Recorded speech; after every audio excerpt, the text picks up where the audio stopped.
Hi hello, എല്ലാവർക്കും നമ്മുടെ പുതിയൊരു വീഡിയോയിലേക്ക് സ്വാഗതം. അപ്പോൾ എന്നെ കണ്ടിട്ട് കുറച്ച് ദിവസമൊക്കെ ആയിട്ടുണ്ട്. എനിക്കറിയാം, ഒരു 3-4 മാസമായി കാണും അല്ലേ. പാൻറ്റിൻ്റെ കട്ടിങ്ങൊക്കെ പറഞ്ഞു തരാമെന്നും പറഞ്ഞ് പോയിട്ട് പിന്നെ എന്നെ കണ്ടിട്ടില്ലല്ലോ. അപ്പോൾ ഞാൻ പ്രഗ്നൻ്റ് ആണ്, അതുകൊണ്ടാണ് അതിൻ്റെതായ കുറച്ച് ബുദ്ധിമുട്ടുകൾ. അതുകൊണ്ടാണ് കേട്ടോ വീഡിയോ ചെയ്യാഞ്ഞത്. അപ്പോൾ ഇന്നത്തെ വീഡിയോയിൽ ഞാൻ പറയുന്നത് നമ്മുടെ പാൻറ്റിൽ വരുന്ന കാൽക്കുലേഷൻസ് അതെങ്ങനെയാണ് നമ്മൾ കണ്ടുപിടിക്കുക എന്നുള്ളതാണ്. അപ്പം ഞാനിവിടെ എടുക്കുന്നത് നാരോ പാൻറ്റ് എന്ന് പറയുമ്പോൾ സിഗരറ്റ് പാൻറ്റും അല്ല, എന്നാൽ നോർമൽ പാൻറ്റും അല്ല, അങ്ങനത്തെ ഒരു ടൈപ്പിൽ ഇപ്പം അത്യാവശ്യം ട്രെൻഡിൽ പോകുന്ന സാധനമാണ്. അത് ഏറ്റവും എളുപ്പത്തിൽ നമുക്ക് ചെയ്യാനും പറ്റും. അത് മനസ്സിലാക്കിയിരുന്നു കഴിഞ്ഞാൽ നിങ്ങൾക്ക് ബാക്കിയുള്ള പാൻറ്റിൻ്റെ മോഡൽസൊക്കെ എളുപ്പത്തിൽ ചെയ്യാനും പറ്റും. അപ്പോൾ അതുകൊണ്ടാണ് ഞാൻ ആ പാൻറ്റ് ചൂസ് ചെയ്തത്. അപ്പോൾ മെഷർമെൻറ്റ്സ് ഒക്കെ ഞാനിവിടെ എഴുതി വെച്ചിട്ടുണ്ട്.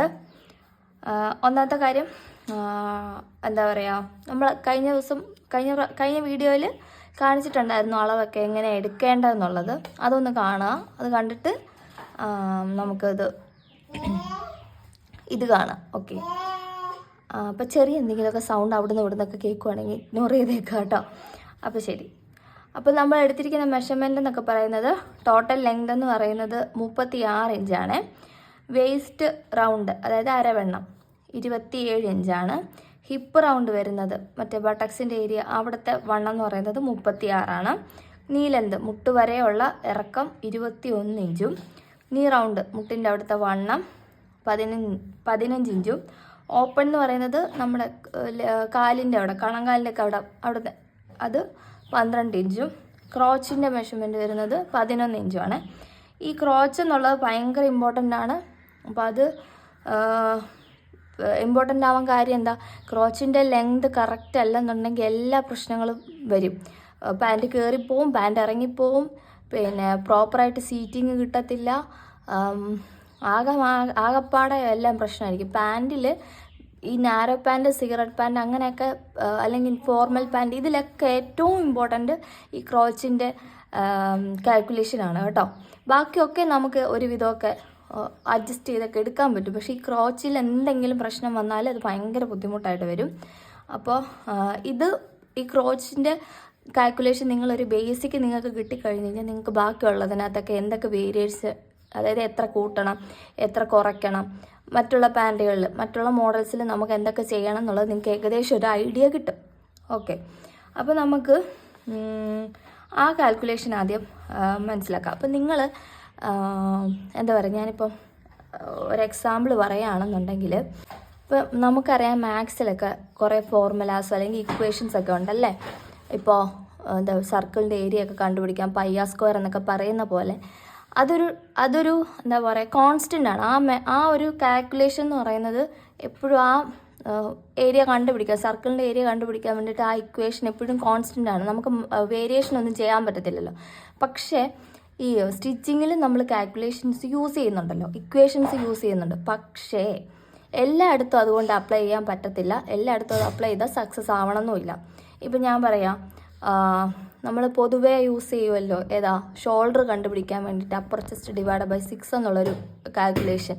നിങ്ങൾ വിചാരിക്കുക 36 ഇഞ്ച് ചെസ്റ്റ് സൈസ് ഉള്ള ഒരാൾ അവരുടെ ഷോൾഡർ കാൽക്കുലേറ്റ് ചെയ്യാൻ വേണ്ടിയിട്ട് ഈ പറയുന്ന പോലെ 36 ഡിവൈഡ് ബൈ 6 ഇട്ട് ചെയ്യുമ്പോഴത്തേന് 6 കിട്ടുമല്ലോ. ശരിക്കും അയാളുടെ ബോഡി മെഷർമെൻറ്റ് ഒരു 14 ഇഞ്ചാണെന്ന് വിചാരിക്കുക. അപ്പോൾ 14 പകുതി 7 അല്ലേ. അപ്പോൾ നമുക്ക് കാൽക്കുലേഷൻ ചെയ്ത് കിട്ടിയിരിക്കുന്നത് 6ഉം എന്താ പറയുക, ആക്ച്വൽ ബോഡി 7ഉമാണ്. അപ്പോൾ അവിടെ തെറ്റിപ്പോയില്ലേ. അപ്പോൾ ബോഡി അനുസരിച്ച് എപ്പോഴും കാൽക്കുലേഷൻസ് നമ്മൾ വേരിയേഷൻ ചെയ്യാൻ വേണ്ടിയിട്ട് ശ്രമിക്കണം. അതായത് ഇക്വേഷൻസ് എപ്പോഴും നമ്മൾ ഫോളോ ചെയ്യരുത്, ബോഡി മെഷർമെൻറ്റ് മാക്സിമം ഫോളോ ചെയ്യാം. അത്രേ ഉള്ളൂ കേട്ടോ. ഞാനിത് ഇത്രയും പറയാൻ കാര്യം, ഞാൻ പറഞ്ഞ പോലെ ക്രോച്ചിൻ്റെ ലെങ്ത് ഭയങ്കര ഇമ്പോർട്ടൻ്റ് ആണ്. ബോഡി മെഷർമെൻറ്റ് ക്രോച്ചിൻ്റെ എടുത്തിരിക്കണം, പ്രത്യേകിച്ച് വണ്ണമുള്ളവർക്ക്. കാരണം പല ഇക്വേഷൻസും ഈ ക്രോച്ച് കണ്ടുപിടിക്കാൻ വേണ്ടിയിട്ടുണ്ട്. എങ്കിൽ കൂടെയും പലർക്കും അത് സൂട്ടായിക്കൊള്ളണമെന്നില്ല. ഞാൻ മനസ്സിലാക്കിയെടുത്തോളം, ഞാൻ ഇത്രയും വർഷം ചെയ്യുന്നത് കൊണ്ട് ഒരു മീഡിയം വണ്ണം ഒക്കെ ഉള്ളവർക്ക് നമുക്ക് ഈ പറയുന്ന ഫോർമുലാസോ ഇക്വേഷൻസോ ഒക്കെ നമുക്ക് അപ്ലൈ ചെയ്ത് കൊടുക്കാൻ പറ്റും. അതേ സമയത്ത് ഇച്ചിരി വണ്ണമുള്ള ഒരാളെ സംബന്ധിച്ച്, അല്ലെങ്കിൽ അവരുടെ ബോഡി ആപ്പിൾ ഷേപ്പൊക്കെ ബോഡി ഇല്ലേ, അതായത് എന്താ പറയുക, ആ ഏരിയ ഒക്കെ കുറച്ച് മെലിഞ്ഞിട്ട്, അല്ലെങ്കിൽ ഹിപ്പിൻ്റെ ഏരിയ വരുമ്പോഴത്തേനും കുറച്ച് കർവ്ഡൊക്കെ ആയിട്ട് വരുന്ന ഷേപ്പുകളുണ്ടല്ലോ, ഇവർക്കൊക്കെ നമ്മൾ ഇതേ ഫോർമുല കൊണ്ട് അപ്ലൈ ചെയ്ത് കഴിയുമ്പോൾ അവരുടെ ക്രോച്ച് ലെങ്ത് നമുക്ക് കറക്റ്റായിട്ട് കിട്ടണമെന്നില്ല. അപ്പോൾ ഇക്വേഷൻസ് ഒരു പരിധി വരെ ഫോളോ ചെയ്യാതിരിക്കാമെന്ന് ഞാൻ പറയുള്ളൂ. ബോഡി മെഷർമെൻറ്റ് ഉണ്ടെന്നുണ്ടെങ്കിൽ നിങ്ങൾ അതിനകത്ത് ആവശ്യമായിട്ടുള്ള ലൂസോ തയ്യൽ തുമ്പോ ഒക്കെ ആഡ് ചെയ്ത് കാൽക്കുലേറ്റ് ചെയ്യുന്നതായിരിക്കും നല്ലത്. ഓക്കെ, ഇപ്പോൾ നിങ്ങൾക്കൊരു ക്ലാരിറ്റി കിട്ടിക്കാണുമല്ലോ. അപ്പോൾ ഞാനത് കുറച്ചുകൂടെ കാൽക്കുലേഷൻ പറഞ്ഞു തരുമ്പോഴത്തേനും നിങ്ങൾക്ക് ഒന്നും കൂടെ അത് മനസ്സിലാവും എന്തുകൊണ്ടാണ് ഇങ്ങനെ പറയാൻ കാരണം എന്നുള്ളത്. അപ്പോൾ ശരി, അപ്പോൾ നമ്മൾ ക്രോച്ചിൻ്റെ ലെങ്ത് കണ്ടുപിടിക്കാൻ വേണ്ടിയിട്ട്, അല്ലെങ്കിൽ ഇൻസൈഡ് ലെങ്ത് എന്നൊക്കെ പറയാം, ഈ ഏരിയ കണ്ടുപിടിക്കാൻ വേണ്ടിയിട്ട് നമ്മൾ കുറേ ഇക്വേഷൻസ് ഒക്കെ ഉണ്ട്. അപ്പോൾ അതിലൊരു ഇക്വേഷനാണ് പൊതുവേ പറയപ്പെടുന്ന ഒരു ഇക്വേഷൻ നാരോ പാൻറ്റിന് വേണ്ടിയിട്ട്. ക്രോച്ച് ലെങ്ത് കണ്ടുപിടിക്കാൻ വേണ്ടിയിട്ട് ഹിപ്പ് ഡിവൈഡഡ് ബൈ 4. ഇതിൽ നിന്ന് നമുക്കൊരു ആൻസർ കിട്ടുമല്ലോ. അതിൻ്റെ കൂടെ അതൊരു എക്സ് എന്ന് കരുതുക, അതിൻ്റെ കൂടെ 4 ഇഞ്ചും കൂടെ ആഡ് ചെയ്യാം. മനസ്സിലായോ? ഹിപ്പിൻ്റെ മെഷർമെൻറ്റ് ഇവിടെ 36 ഇഞ്ചാണല്ലോ, അതിൻ്റെ 4/1. ഇപ്പോൾ 36ൻ്റെ 4/1 എന്ന് പറയുമ്പോഴത്തേന് നമുക്ക് 9 ഇഞ്ച് കിട്ടി. ഈ 9ൻ്റെ കൂടെ 4 ഇഞ്ച് നമ്മൾ ആഡ് ചെയ്ത് കൊടുക്കുന്നുണ്ട്. അപ്പോൾ നമുക്ക് 13 ഇഞ്ച്. ഇതാണ് തയ്യൽ തുമ്പും ലൂസും എല്ലാം ഉൾപ്പെടെ വരുന്ന മെഷർമെൻറ്റ്. ഈ എന്താ പറയുക, കറക്റ്റായി ഇൻസൈഡ് ലെങ്ത് അല്ലെങ്കിൽ ക്രോച്ച് ലെങ്ത് നമ്മൾ തുണിയിൽ മാർക്ക് ചെയ്യുമ്പോൾ ഇങ്ങനെ വേണം മാർക്ക് ചെയ്യാൻ വേണ്ടിയിട്ട്. ഇതാണ് ഒരു കാൽക്കുലേഷൻ നമ്മൾ പൊതുവേ പറയപ്പെടുന്ന. അത് കൂടുതലും സിഗരറ്റ് പാൻറ്റിലാണ് നമ്മൾ അപ്ലൈ ചെയ്യാറ്. അതെന്താണെന്ന് വെച്ചാൽ വേസ്റ്റ് റൗണ്ട് അതിൻ്റെ കൂടെ 10 ഇഞ്ച് കൂട്ടുക. ആ കിട്ടുന്ന കൂട്ടിയ ആ മെഷർമെൻറ്റിൽ നിന്ന് 4 കൊണ്ട് ഹരിക്കുക. അതായത് വേസ്റ്റ് റൗണ്ട് +10 ഡിവൈഡഡ് ബൈ 4. ഇങ്ങനെ ഒരു ഇക്വേഷനും നമ്മൾ യൂസ് ചെയ്യാറുണ്ട്. അപ്പോൾ ഞാൻ മനസ്സിലാക്കിയെടുത്തോളം നിങ്ങളൊന്ന് ആലോചിച്ച് നോക്കാം.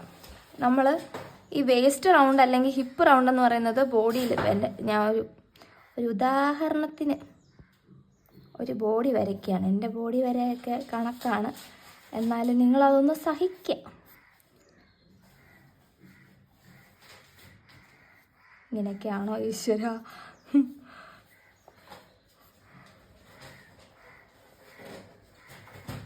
ഇങ്ങനെയൊക്കെ മതി തൽക്കാലം. നിങ്ങൾക്ക് മനസ്സിലായത് എനിക്ക് വരയ്ക്കാനൊന്നും വലിയ കഴിവൊന്നുമില്ല കേട്ടോ. അപ്പോൾ പാൻറ്റ് നിങ്ങൾ ഇവിടെ ഇടുന്ന്, ഇവിടുന്ന് ഇവിടം വരെയുള്ള ആ മെഷർമെൻ്റാണ് ഇൻസൈഡ് ലെങ്ത് അല്ലെങ്കിൽ ക്രോച്ചിൻ്റെ ലെങ്ത് എന്ന് പറയുന്നത്. ഇവിടുന്ന് ഇവിടം വരെയുള്ളത്. നിങ്ങളൊരു കാര്യം ചിന്തിച്ച് നോക്കണേ. വേസ്റ്റ് റൗണ്ട് അല്ലെങ്കിൽ ഹിപ്പ് റൗണ്ട് എന്ന് പറയുന്ന ഈ മെഷർമെൻറ്റ്, ഇത് ഇങ്ങനെ വണ്ണം വരുന്ന മെഷർമെൻറ്റാണ്. ഈ വണ്ണം വരുന്ന മെഷർമെൻറ്റ് കൊണ്ട് എങ്ങനെയാണ് നമ്മളിത് ഈ ലെങ്ത് എങ്ങനെയാണ് കാൽക്കുലേറ്റ് ചെയ്യുക? എന്തൊരു വിരോധാഭാസമാണല്ലേ. മുന്നേ പറഞ്ഞു തന്നത് ഇത് തമ്മിൽ യാതൊരു ബന്ധമില്ലെന്ന് തോന്നിപ്പോവും അല്ലേ. സംഭവം അതാണ് ഞാൻ പറഞ്ഞത്. അതുപോലെ തന്നെ ഈ അപ്പർ ചെസ്റ്റിൻ്റെ കേസ് വെച്ചിട്ട് നമ്മൾ ആം ഹോളും ഷോൾഡറും ഒക്കെ കണ്ടുപിടിക്കുമ്പോൾ ഇത് തന്നെ വ്യത്യാസം. ഇവിടുത്തെ മെഷർമെൻറ്റ് കൊണ്ട് എങ്ങനെയാണ് നമുക്ക് ഇവിടുത്തെ മെഷർമെൻറ്റും ഈ ആം ഹോളും ഒക്കെ കണ്ടുപിടിക്കാൻ പറ്റുക എന്നുള്ളത് ഒരു ചോദ്യചിഹ്നമായിട്ട് നിൽക്കുക. അപ്പം നിങ്ങൾ മനസ്സിലാക്കണം, എപ്പോഴും ബോഡി മെഷർമെൻറ്റ് തന്നെ എടുക്കുക. ഇവിടുത്തെ മെഷർമെൻറ്റ് കൊണ്ട് ഈ മെഷർമെൻറ്റ് കണ്ടുപിടിക്കാമെന്ന് വിചാരിക്കുന്നത് എന്താ പറയുക, ലോജിക്കില്ലാത്തൊരു കാര്യമാണ്. അതേസമയത്ത് നിങ്ങൾക്ക് ഈ വണ്ണത്തിൽ കാൽക്കുലേഷൻ ചെയ്യാൻ പറ്റും. കാരണം നിങ്ങളുടെ കയ്യിൽ ഈ ഹിപ്പിൻ്റെ മെഷർമെൻറ്റ് ഉണ്ട്. അപ്പോൾ അതിനനുസരിച്ച് നിങ്ങൾക്ക് വേരിയേഷൻസ് ചെയ്ത് കൊടുക്കാൻ പറ്റും. ഓക്കെ, അത് മനസ്സിലായി കാണുമല്ലോ അല്ലേ. അതായത് വേസ്റ്റ് റൗണ്ടും ഈ ഹിപ്പ് റൗണ്ടും വെച്ച് നമ്മൾ ഇൻസൈഡ് ലെങ്ത് കണ്ടുപിടിക്കുന്നതിനേക്കാളും ഏറ്റവും നല്ലത് ബോഡിയിൽ നിന്നാണ് ഇൻസൈഡ് ലെങ്ത് കണ്ടുപിടിച്ചിട്ട് അല്ലെങ്കിൽ മെഷർമെൻറ്റ് എടുത്തിട്ട് അതിനാവശ്യമായിട്ടുള്ള ലൂസും തയ്യൽ തുമ്പൊക്കെ ആഡ് ചെയ്ത് കൊടുക്കുന്നതായിരിക്കും ബെറ്റർ. ഓക്കെ, കിട്ടിക്കാണുമല്ലോ അല്ലേ. അപ്പോൾ ഞാൻ ഈ പറഞ്ഞ കണക്ക് നമ്മളിത് കാൽക്കുലേഷൻ ചെയ്ത് എടുത്തിട്ടുണ്ട്. ഇനി ഞാൻ എൻ്റെ ബോഡി മെഷർമെൻറ്റ് എടുത്ത് വെച്ചിട്ടുണ്ടല്ലോ, ക്രോച്ച് ലെങ്ത്, അത് വെച്ച് എങ്ങനെയാണ് നമുക്ക് കാൽക്കുലേറ്റ് ചെയ്യുന്നത് നോക്കാം. അപ്പോൾ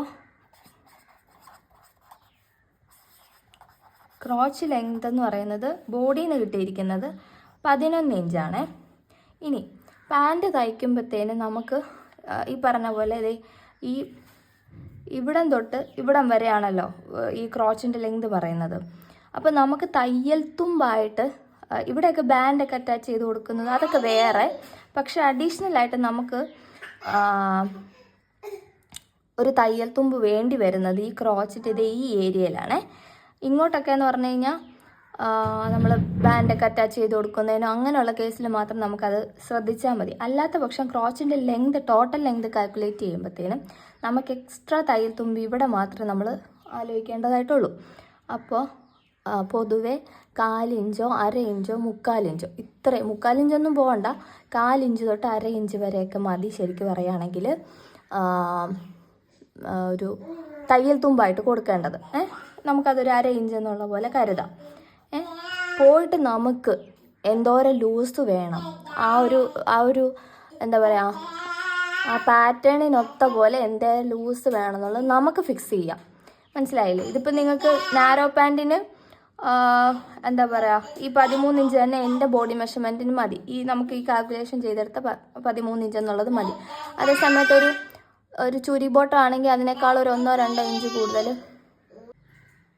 അപ്പം നമുക്ക് എന്താ പറയുക, ഞാൻ പറഞ്ഞ പോലെ തയ്യൽ തുമ്പിന് വേണ്ടിയിട്ട് ഈ ഒരു ഏരിയയിലേക്ക് മാത്രം 1/2 ഇഞ്ച് എക്സ്ട്രാ ആഡ് ചെയ്ത് കൊടുക്കുക. പോയിട്ട് നമുക്ക് ലൂസ് എന്തേരെ വേണം, അതാണ് നമ്മളിനി ലൂസ് എന്ന് പറയാൻ പറയാമല്ലോ, കംഫർട്ടബിൾ ആയിട്ട് നിൽക്കാൻ വേണ്ടിയിട്ടുള്ള, അല്ലാതെ കറക്റ്റ് ക്രോച്ചിൻ്റെ അവിടെ കൊണ്ട് കൊടുക്കരുത്. ലൂസ് കൊടുത്താലേ നമുക്ക് കംഫർട്ടബിൾ ആയിട്ട് ഇടാൻ പറ്റുള്ളൂ. അല്ലെങ്കിൽ കറക്റ്റ് ക്രോച്ചിൻ്റെ അവിടെ പോയി നമുക്ക് അറിയാമല്ലോ, അത് ടൈറ്റായിട്ടേ പോവുള്ളൂ. അപ്പം നമുക്കിനി ഇതിനകത്ത് ആഡ് ചെയ്യേണ്ടത് ആവശ്യമായിട്ടുള്ള ലൂസാണ്. അപ്പം നമ്മൾക്ക് 1 1.5 2 വരെയൊക്കെ കൊടുക്കാം. മനസ്സിലായോ?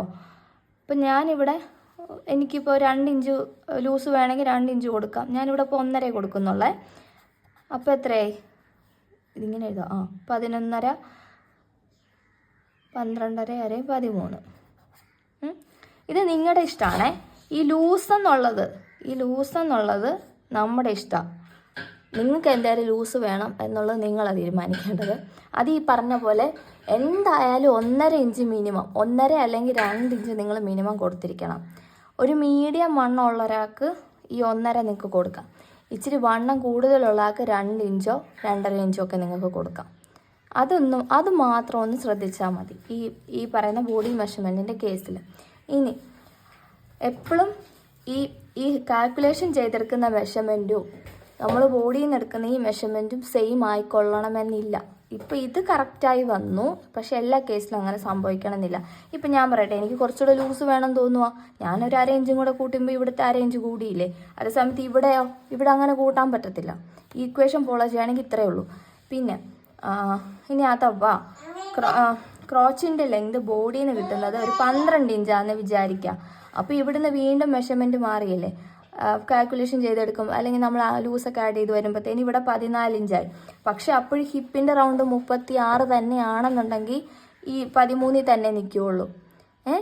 അപ്പോൾ അങ്ങനെയുള്ളത്. അപ്പം നിങ്ങൾ മാക്സിമം ചിന്തിച്ച് എപ്പോഴും ഈ കാൽക്കുലേഷൻ നോക്കാതെ ചിന്തിച്ച്, ഇനി അഥവാ ഞാൻ പറയാം, ഈ ഹിപ്പിൻ്റെ കളവില്ലേ, അതായത് ബട്ടക്സിൻ്റെ ഏരിയയൊക്കെ ഇച്ചിരി കൂടുതലുള്ളവരുണ്ട്, അതുപോലെ തന്നെ വയറുള്ളവരുണ്ട്.